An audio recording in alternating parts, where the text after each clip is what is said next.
Hey everybody, it's your man Fitman, head performance coach right here at the Fitman Performance Center.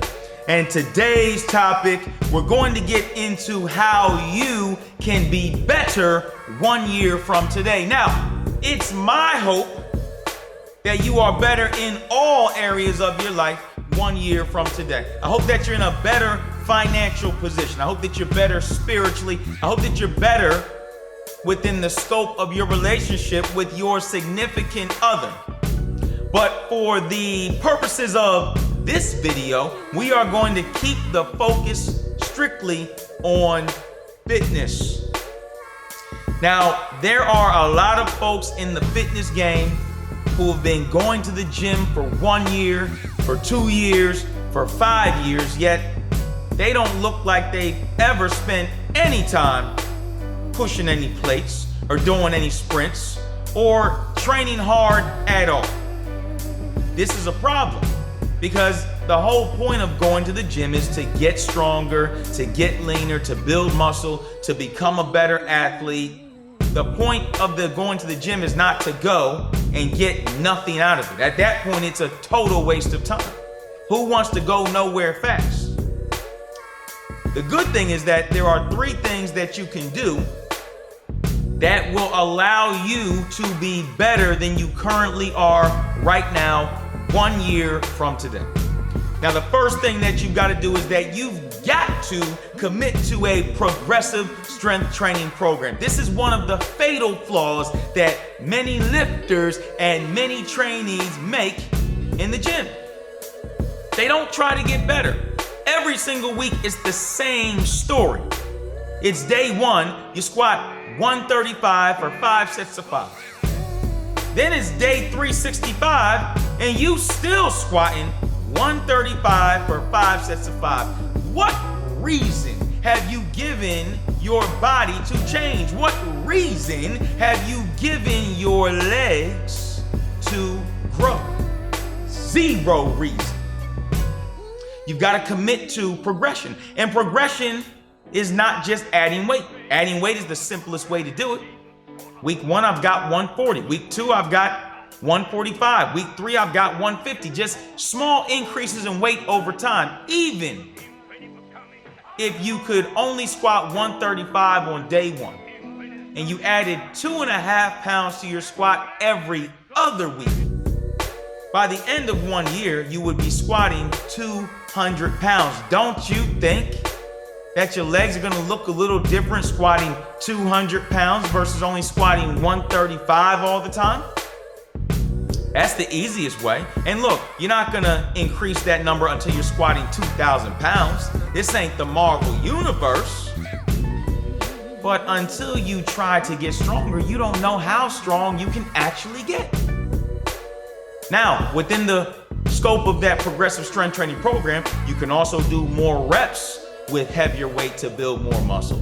Or you could take shorter recovery periods, or you could use harder rep styles like pause reps or 1 1/4 reps to make your workouts challenging. The whole thing is about challenge.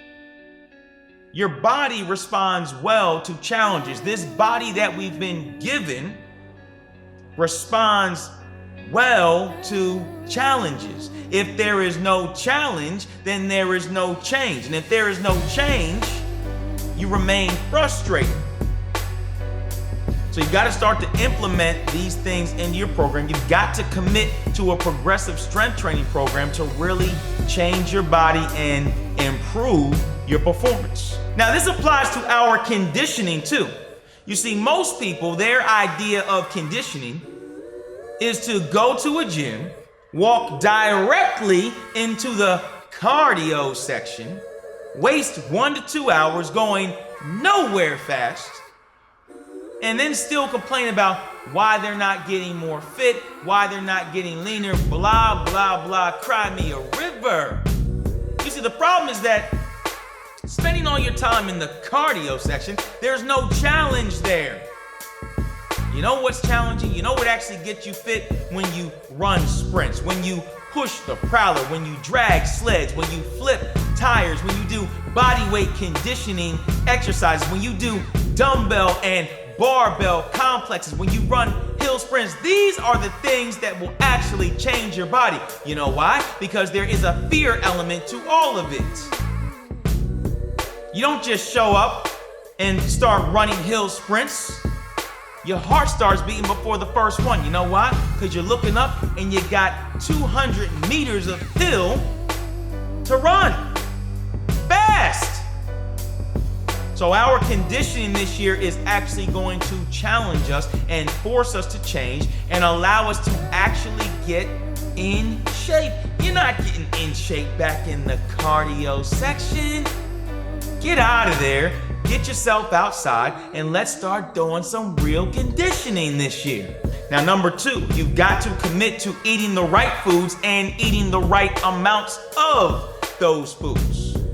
So one of the reasons why many folks in the gym cannot get leaner is that their diets are trash.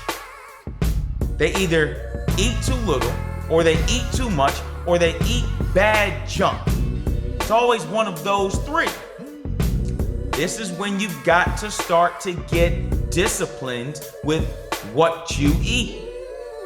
I'm gonna leave a link in the description of this video to my simple meal plan for fat loss. It's very simple, hence the name. I want you to look at it and I want you to read it. And I want you to apply it.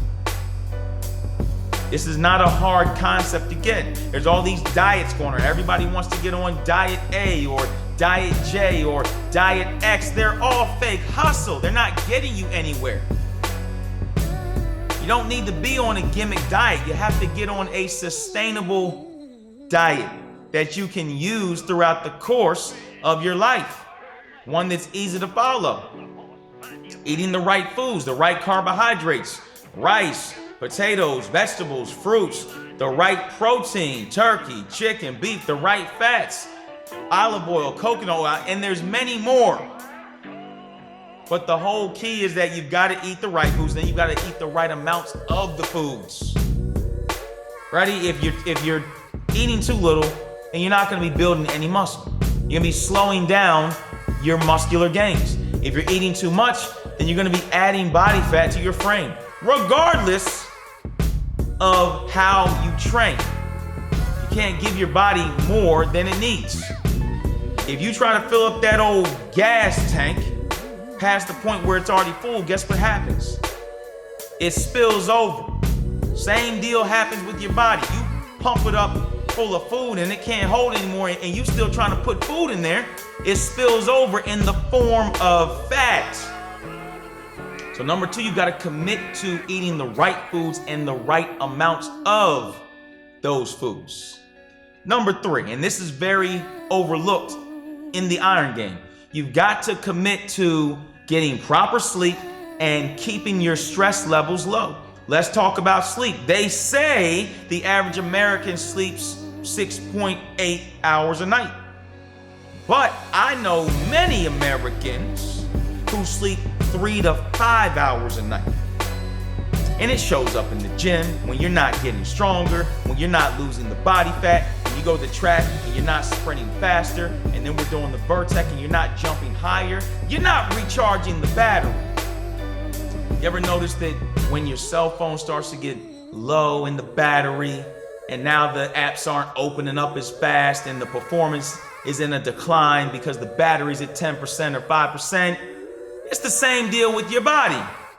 If you're showing up and getting 3 to 5 hours of sleep and you're starting the day at 60%, at 70%, by the time the day is over, you have declined.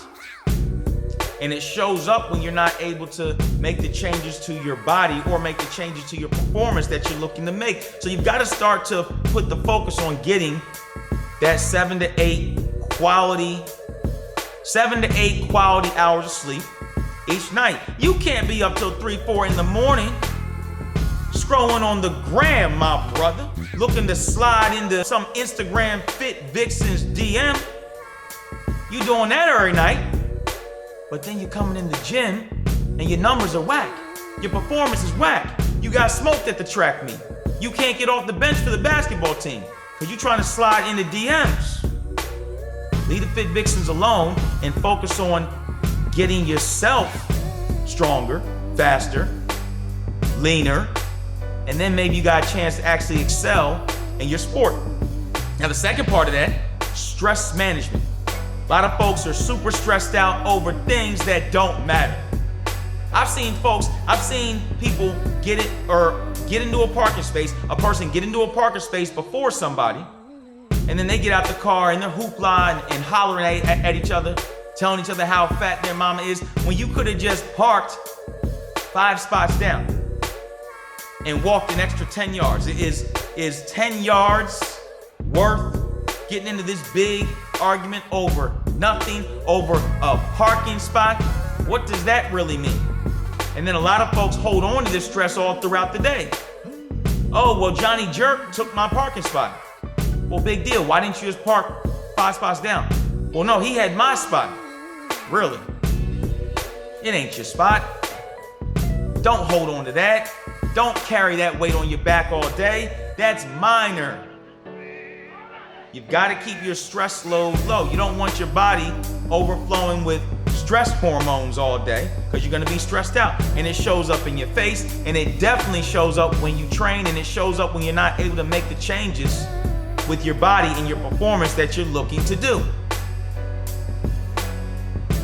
So 1 year from now, what are we going to do? What are we going to do within this year? We are going to commit to a progressive strength training program. We are going to commit to eating the right foods and the right amounts of those foods. And we are going to commit to getting quality sleep and keeping our stress down. If you do these things, in 1 year, you're going to look better, you're going to feel better, and you're going to perform better. I want you to take a picture of yourself today.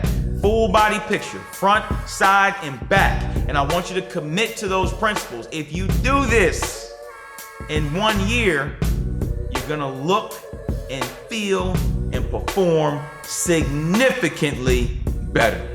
Thanks for checking out the video. It's your man, Fitman. Holla at a trainer when you see me at the center.